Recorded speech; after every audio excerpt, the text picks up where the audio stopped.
Alarming and more disturbing is the involvement of a district head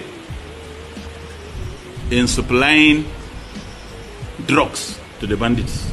Hello, welcome to this channel. There is this video I came across and I would like us to watch it together. But before we do that, please, if you have not subscribed to this channel, please go ahead and do that.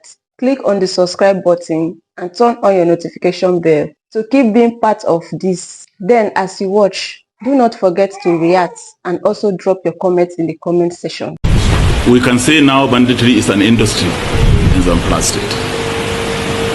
Last month, we arrested a member of the State House of Assembly in banditry here in Zamfara State. We arrested a district head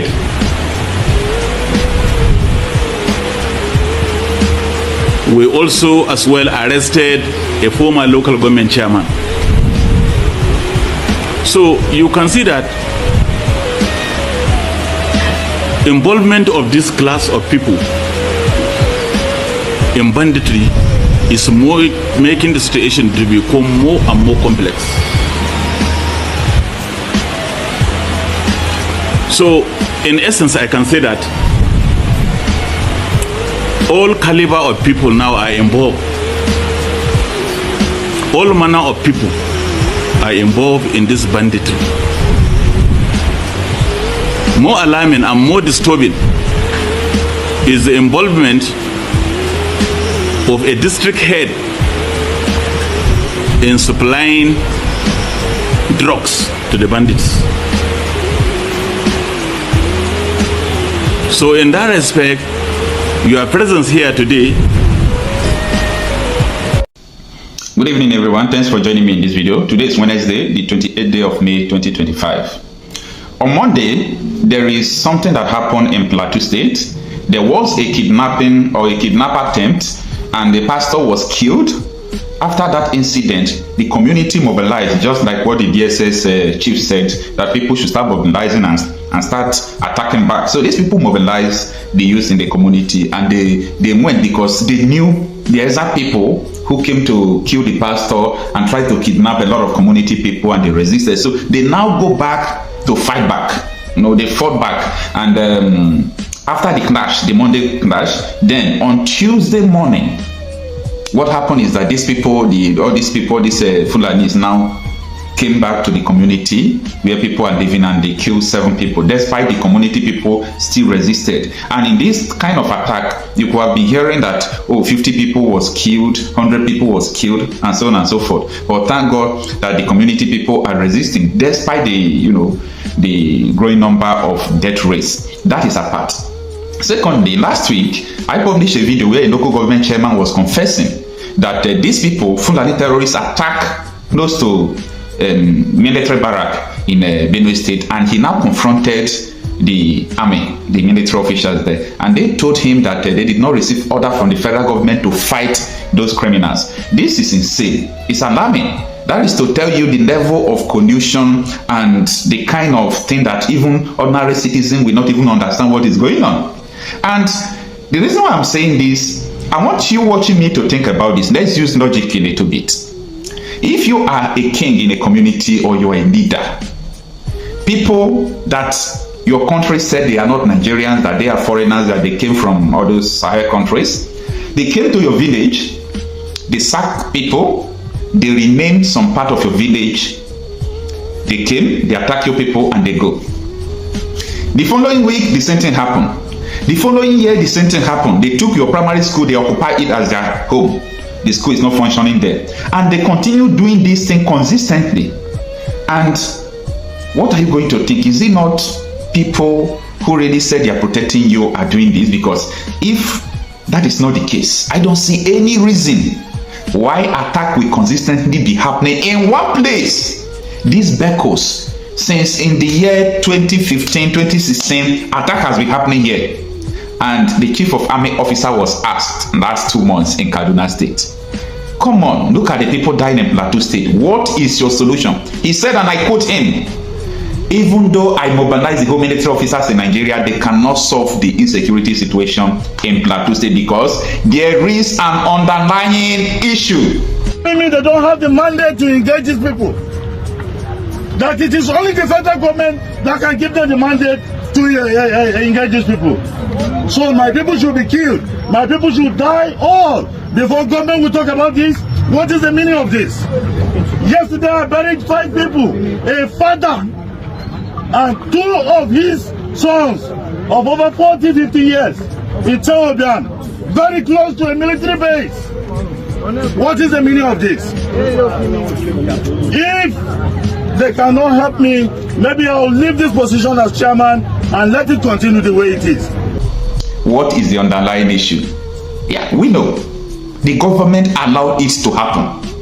There is no God. See, Nigeria is not the only country that is facing an insecurity situation. We have so many countries that are facing insecurity situation. So if Nigeria decided that they are not going to fight insecurity and the government officials are proving to be aiding this insecurity, you know that the country will not last. If you hear from all these police commissioners from Zamfara State, I have their videos, you know, their press briefings, arresting politicians who are bandits. Which country does it happen? It is normal that a country is being terrorized by people and the nation is fighting terrorism. It's understandable. But when you have people in Yasoro, people in government houses, police is telling you that these people, yes, we arrested them, lawmakers who are part of bandits without trial, by the way, you know that it is over. Last month here in Osun State, DSS officials were arrested who were aiding Fulani terrorists in tracking and all those things. DSS officials. Nigerians are quiet. It doesn't concern them. What concerns them is politics. Let us play the politics. Yes, let us play the politics. Let us make fame. Let us make money at the detriment of your people. Zamfara governor came to national television and he said that we know the bandits. We know where they live. We know their parents. But we can't get them because I'm not controlling army, I'm not controlling police. This is a stupid terrain. Nigeria is a very insane country. Like I said, we know where these guys are. We know where they live. We know their parents. You know them as a government? Of course we do. They live with the same community we live. So why is it difficult to get them? That is the $1 million question that I should ask you. We are trying to understand, for those of us who are now conversant with Zamfara, have never been there, and we hear you as a chief security officer speak tonight to say you know these people, but yet you can't get them. It's a head scratcher. It is something that we are trying to all put our heads together. That is why, from what I can do as a governor, to have this CPG as a first line of defense. Of course, military are there, police are there, as well as civil defense, but they're not under my control. They are under the control of federal government. And they're because there is no, normal human being that can understand what is going on. We're in governor of a state, just like in America, maybe the governor of, Texas just come out and say, the ISIS are terrorizing Texas, and there is a proof. They are killing people everywhere, and they are going around America. We know these people doing it, but we can't fight them because I'm not Donald Trump. You mean you are going to cause a civil war that day? But that is what is happening in Nigeria. But people choose to keep quiet. No state that is safe, including Lagos. From Sokoto to Lagos, no state in Nigeria that is safe and free from these people. And just like what I was telling people yesterday, that Delta State will be like Benue State from now to 2 years if something urgent is not, done. Because what we are seeing now, the report we are getting, almost everywhere, things are getting piled up until these people will receive order to start striking and killing people. Anyway, now let us understand what transpired yesterday, where 7 persons were killed in fresh attack in Plateau community. The article reads that at least 7 people were killed on Tuesday night following a renewed attack on Moshere community in Bekos local government area of Plateau State. The incident said was a fallout of Monday's violence that involved a kidnap attempt the killing of a pastor and retaliatory attack on Fulani settlement. A youth leader in the area identified simply as Dafang said the latest attack occurred as residents attempted to bury the victims of the previous day's violence, Daily Trust reports. After the attack, the people of the area wanted to go and bury the victims when the assailant launched another attack, which got people scampered for cover, he said.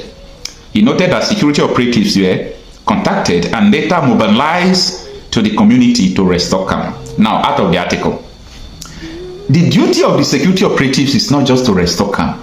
This Bekos community, if you have been hearing about attack in Plateau State, you would understand that yes, this Bekos is facing attack every day. What happened if they set up military base in Bekos? What do I know, sir? I'm not a security operatives. They know what they are seeing. If you can talk to any army officer privately, let them tell you what is going on. Talk to them privately. I do talk to many of them. They will tell you that look at all these things are true. Look at what is going on. Look at what is going on. There are still real men in the army, but they will still tell you that there are so many spies in the Nigerian army today. And so many of them will tell you the truth. So if the people who are serving you are telling you this is what it is, believe them. I don't have any reason to doubt a serving Nigerian army telling me what he's experiencing. I'm not there. He's the one there. Now the article continues that when reached for comment, the police public relations officer of the Plateau State Command, Alfred Alabo, said, "I am yet to get the details of the attack, but would get back with detailed facts." As of the time of finding the report, he had yet to provide an update, that is from the police. Recall that on April 2nd, gunmen struck Horti, Joshua, Dafo, and other communities in the Mangona district of the state. In a similarly coordinated assault, terror attackers targeted Ziki and Kemakba communities in Kwa district, Iregwe, chiefdom of Basa local government area on Sunday. Both incidents resulted in the killing of scores of residents with numerous homes and properties razed. To restore calm and strengthen vigilance, I hereby announce that effective Wednesday, April 16 night, grazing of cattle is strictly prohibited, Governor Mofang said while announcing the ban. Also, transport of cattle by vehicle is banned after 7 p.m. The use of motorcycles is restricted from 7 p.m. to 6 a.m. across the state until further notice. Now, let me say something here.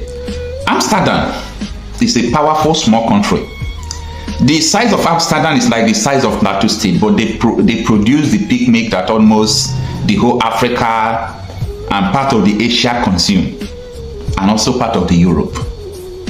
Then these people don't carry cattle up and down. They don't carry all these animals up and down, using it to graze down people's homes. Nigerians are not even making money from their grazing and cattle stuff. But look at what happens to ranches. Ranches, it will reduce the stress of trekking from Abuja down to Delta.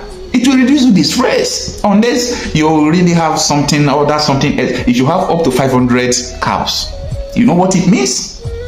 That is, a lot of money. You can take your money, buy land, do ranching. But they don't want to do that because there is there are other motives why they are parapolating. Thank you for watching this video. Please leave your contribution in the comment section and also do well to subscribe. I'll see you in my next video.